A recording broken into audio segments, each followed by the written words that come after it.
अकोल्यात बनावट नोटा चलनात आणणाऱ्या रॅकेटचा पर्दाफाश।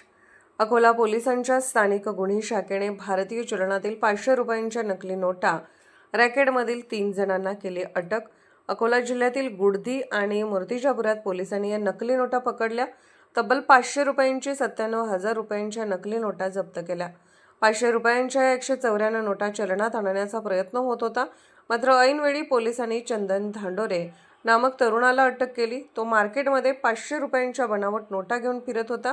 त्यानंतर मूर्तिजापुरात अन्य 2 जणांना अटक केली आहे। या कारवाईत पोलिसांनी तब्बल 500 रुपयांच्या 194 बनावट नोटा जप्त केल्या। या सर्व नकली नोटा बुलढाणा जिल्ह्यातून अकोल्यामध्ये आणण्यात आल्याचं पोलिसांच्या तपासात समोर आलंय।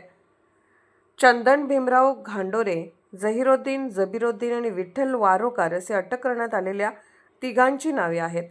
यातील 2 जण अकोला शहरालगत असलेल्या गुडदी येथील रहिवासी आहेत, तर अन्य 1 जण मूर्तिजापूर तालुक्यातील रहिवासी आहेत।